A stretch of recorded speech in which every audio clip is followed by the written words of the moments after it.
Hello and welcome to It's All About You, the best show about you on the internet. I am B. Dave Walters, life strategist and spiritual coach. This is episode number 33, Mind. And you see I'm back in black, but I got my colorful streaks in the shirt, so trying to find a way to make everybody happy so we can coexist. You know, I'm always going to try and keep you guessing with the wardrobe, at least until I've run out of all the clothes I have to wear. So, you know, it's a strange thing. I feel like we haven't been together in ages, because even though I just posted a new episode, I shot them like a week ago. So I feel like it's been so long since we just sat down and talked. How are you? You good? Glad to hear it. And I had a big delay as of the time of this posting. I mentioned in the last episode that my article collection was finished. It wasn't. I thought it was done. It wasn't done. It's not up yet. It will be up soon. Delayed posting the video until it was finished, so now I feel bad and I'm one behind. So what I'm going to do is I'm shooting these two episodes back to back, and I'm going to upload them back to back. So they might be a couple of hours apart, but they won't be a couple of days apart. And this episode is about the mind, and I'm going to show you some neat tricks on how to use your own innate capabilities. And the next one's going to be on meditation, and I'm going to take you through a short guided meditation. So I think you're going to have a lot of fun with that. Now, as always, let's start with a quote. All wrongdoing arises because of mind. If mind is transformed, can wrongdoing remain? This is by Buddha. All wrongdoing arises because of mind. If mind is transformed, can wrongdoing remain? I've mentioned lots of times, especially if you follow my articles on theexaminer.com, that the subconscious mind, first of all, you got three minds. You don't have one, you got three. You have your conscious mind, which is the mind that makes decisions, that makes lists, that, you know, organizes things. You have your conscious mind doesn't have any imagination, and it doesn't have any memory either. All it can do is process what's right in front of it. Then there's your subconscious mind, which is where all of your emotions live, where all of your memories live. You never forget anything. You actually remember every single thing that's happened to you ever. It's in your subconscious mind. You just may not be able to recall it on demand. So people that have a better or worse memory are just better or worse at extracting information that's been filed away into their subconscious. And your self-image also resides in your self-conscious also, which we've talked about. Anytime you think, I'm not that type of person, or anything to that effect, all of that lives in your subconscious mind. And you also have a superconscious mind. Your superconscious mind is the part of you that is connected directly to the universe, that's connected directly to God, or however you conceive a higher power to be, or whatever higher order of the universe, that your mind is plugged directly into that. But the higher mind's communication comes through the subconscious and then comes up to the conscious mind. So if you don't have a clear and open channel between your conscious and subconscious, there's no real way for you to get the higher signals that come through. And when I say higher signals, I mean things like deja vu, or extremely meaningful dreams, or anytime you've got a sense of, you know, any type of higher psychic functioning or anything like that. Kind of tiptoe around that because I don't know your personal belief on the subject, but there's actually been quite a lot of research done into psychic phenomenon, especially by a man named Rupert Sheldrake, amongst others, so don't be so quick to dismiss it. But what we're talking about here, though, is just the things that all of us can do, the things that all of us have in common. Now, imagine if, you ever seen Batman? You know how Batman's got, down in the Batcave, he's got the Bat computer, this like huge computer that can do anything? Like, imagine if you had access to this just giant computer that literally knew everything that was ever going to happen, that knew everything about the past, everything about the present, and everything about the future. But when you looked at the keys just had like strange squiggles on it. And nobody ever told you how to run this machine. What would you do with it?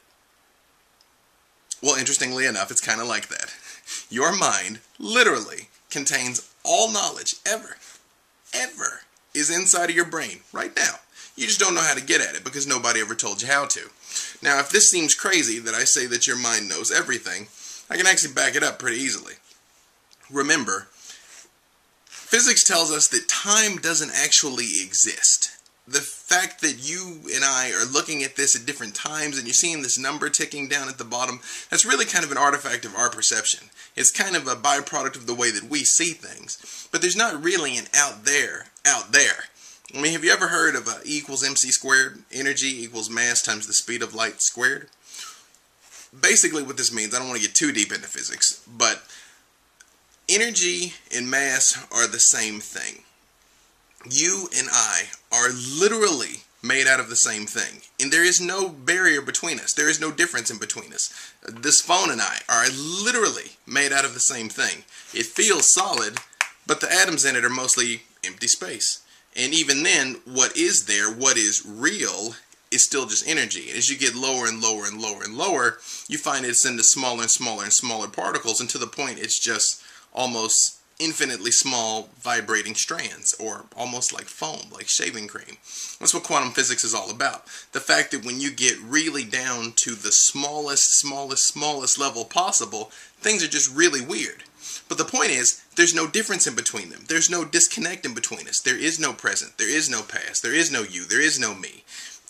God is not somewhere else. God is everywhere all the time, and we're connected to it all the time. You don't have to do anything to be connected. You already are.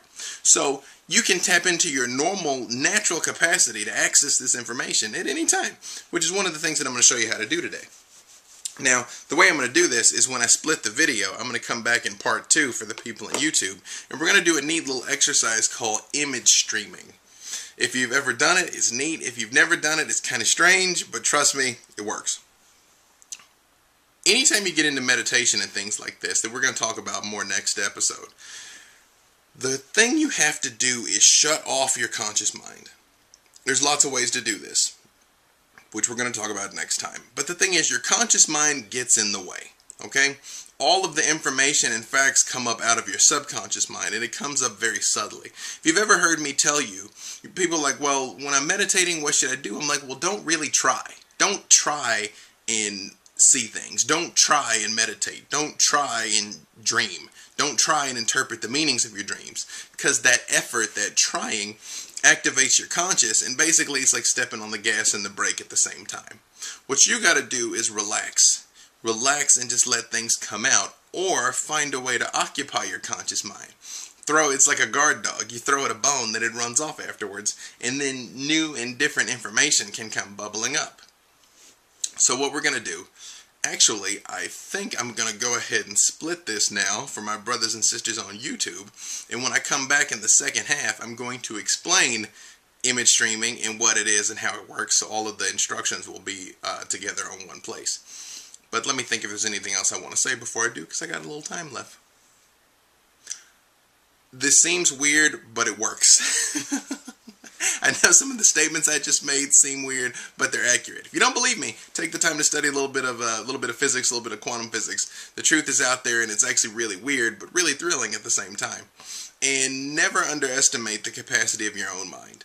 Right now, you are literally a genius. Your mind is capable of way more than the computer that you're watching this video on right now. You're capable of processing more information and faster than this machine is. It's just a matter of learning how to do it and learning how to do it consciously. Okay? So now I'm going to split it. I'm going to come back in part 2, explain image streaming. For everybody else who's not watching this on YouTube, you just sit tight. I'll be right back.